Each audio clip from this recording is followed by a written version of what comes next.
Hi friends, welcome to the Murari Kawal. ఈరోజు మనమైతే chicken curry ఎలా ప్రిపేర్ చేసాలో తెలుసుకుందాము. ముందుగా నేనైతే ఉల్లిపాయలు కట్ చేసుకుంటున్నాను. ఉల్లిపాయలు కట్ చేసి పక్కన పెట్టుకున్న తర్వాత నేను చికెన్ని శుభ్రంగా వాష్ చేసి కూడా పక్కన పెట్టుకున్నాను. ఇప్పుడు చికెన్ మ్యాగ్నేట్ చేద్దాము. దానికి చికెన్లో కొంచెం పెరుగు వేసుకున్నాను. తర్వాత పసుపు అండ్ రాక్ సాల్ట్. నేను ఎక్కువగా రాక్ సాల్ట్ యూజ్ చేస్తాను. ఫ్రైస్లో రాక్ సాల్ట్ బాగోదు, ఎందుకంటే రాక్ సాల్ట్ అలాగే ఉండిపోతుంది, కరగదు. కాబట్టి ఇలాంటి పులుసు చికెను ఇలాంటి కర్రీస్లో, గ్రేవీ కర్రీస్లో బాగుంటుంది. తర్వాత కారం వేసుకున్నాను, కొంచెం ధనియా పౌడర్ వేసుకున్నాను. నేను కావాల్సిన కారం ఇప్పుడే వేసుకుంటున్నాను, తర్వాత కూడా యాడ్ చేసుకోవచ్చు, అది మన ఇష్టం. కాకపోతే నేను ఇప్పుడే ఎక్కువ వేసేసాను. వేసేసి దాన్ని మంచిగా మిక్స్ చేశాను. చికెన్ని బాగా మిక్స్ చేసి కలుపుకొని కొద్దిసేపు అలా ఫ్రిడ్జ్లో పెట్టుకోవాలి. అంటే ఒక 10 to 15 minutes పెట్టుకున్నా సరిపోతుంది. ఈలోపు మనం ఇది చికెన్ని ఫ్రిడ్జ్లో పెట్టుకున్న తర్వాత నెక్స్ట్ ప్రాసెస్ స్టార్ట్ చేద్దాము. తర్వాత నేను అల్లం వెల్లుల్లి అయితే మ్యాగ్నేట్ చేసిన దాంట్లో వేయలేదు. నేను సపరేట్గా వేస్తాను, ఆనియన్స్తో పాటుగా ఆయిల్లోనే వేస్తాను, అందులో అయితే వేయలేదు. సో అల్లం నీట్గా క్లీన్ చేసుకొని దాన్ని చిన్న ముక్కలుగా కట్ చేసుకొని రోల్లో వేసి దంచాను. తర్వాత కావలసిన ఎల్లిపాయలు తీసుకొని దాన్ని పొట్టు తీస్తున్నాను.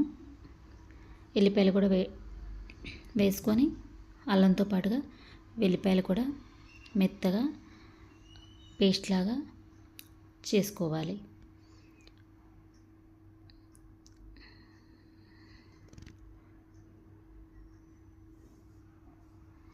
పేస్ట్ చేసుకున్న తర్వాత ఇప్పుడు మనమైతే ఒక పాన్ తీసుకొని స్టవ్ మీద పెట్టుకొని అందులో ఆయిల్ అయితే యాడ్ చేసుకుందాము.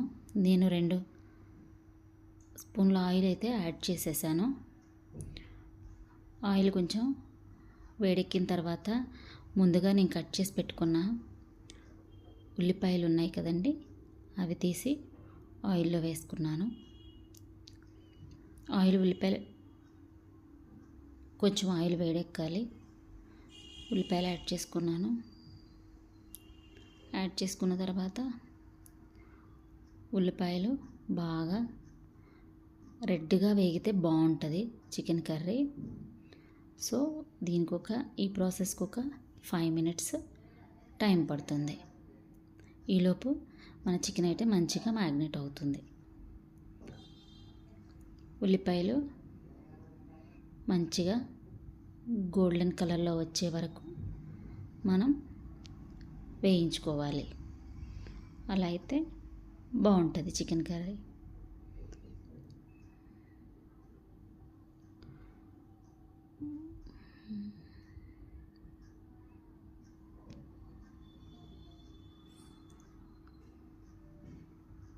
చూద్దామా, ఇప్పుడు మూత తీసి ఉల్లిపాయలు అయితే గోల్డెన్ కలర్లోకి వచ్చే వరకు వేయించాము.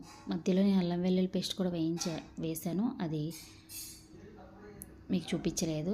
అల్లం వెల్లుల్లి పేస్ట్ కూడా వేగిన తర్వాత మనం ఏదైతే ముందుగా కలిపి ఫ్రిడ్జ్లో పెట్టుకున్నామో ఆ చికెన్ని తీసుకొచ్చి ఈ వేగిన ఉల్లిపాయల్లో వేయాలి.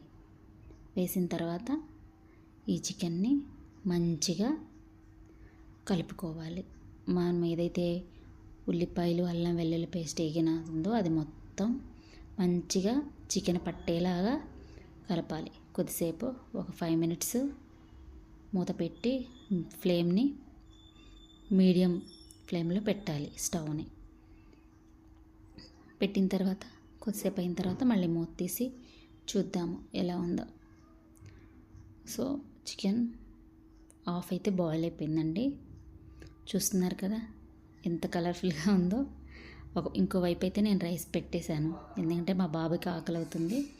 సో తొందరగా ఫినిష్ చేద్దామనేసి. సో తర్వాత మూత తీసి మళ్ళీ ఒకసారి కలుపుకోవాలి. ఆల్మోస్ట్ చికెన్ కర్రీ అయితే ప్రిపేర్ అయిపోవడానికి వచ్చేసింది. దీనికి కొంచెం కారం తక్కువే వేస్తానండి, అంటే మసాలాలు కూడా పెద్దగా యూజ్ చేయను, కొంచెం యాడ్ చేస్తాను, ఎందుకంటే మా బాబు స్పైసీగా ఉంటే తినడు. సో చికెన్ అయితే ఆల్మోస్ట్ ఉడికిపోయినట్టే, కొత్తిమీర కూడా యాడ్ చేసేసాను. చూసారుగా ఎంత మంచిగా అనిపిస్తుందో చికెన్ కర్రీ.